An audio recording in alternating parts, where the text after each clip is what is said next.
never-before-released statements written by Amy Robach and TJ Holmes following their relationship's revelation just hours after their months-long affair was made public in November 2022. Amy Robach and TJ Holmes had press releases ready to go, but they finally made the decision not to publish them in the hopes that it would help them maintain their employment.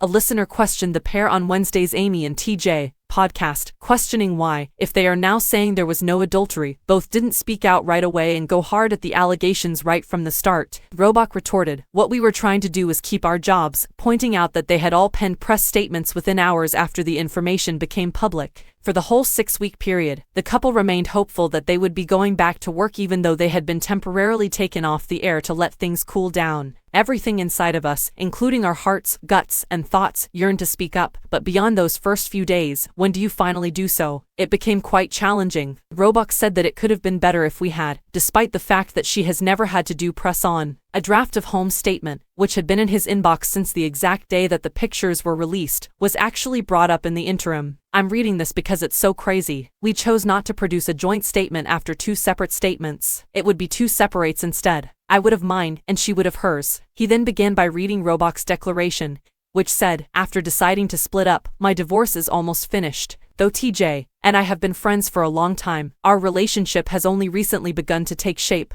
In order to let my family heal, I kindly want privacy. After a month-long separation, I'm in the final stage of my divorce, a process that has been difficult and that my family, for their sake, had hoped to keep private," was his statement that followed hers. "During this difficult time, I have lent on my closest friend, and we recently grown closer. At this moment, I am requesting seclusion out of respect for my family." The individuals surrounding them encouraged them not to speak out, even though they were both ready to go with the statements. The couple finally parted ways with ABC in late January 2023, over 2 months after pictures of them getting handsy revealed their romance, despite their belief that remaining silent would ultimately help them keep their jobs. Robach and actor Andrew Shue were still legally wed at the time, but Holmes was married to Marilee Fiebig. But by then, Robach and Shue were supposedly split up for several months. Holmes did not actually submit the divorce paperwork until the end of December, despite claiming in his statement that he and Fiebig were in the final stage of divorce at the time. However, he did assert in a prior podcast episode that the two had not shared a residence since the summer of 2022. Page 6 was informed at the time by insiders that Fiebig was still attempting to salvage her marriage despite being taken aback by her ex-husband's rumored extramarital affair with his coworker on television.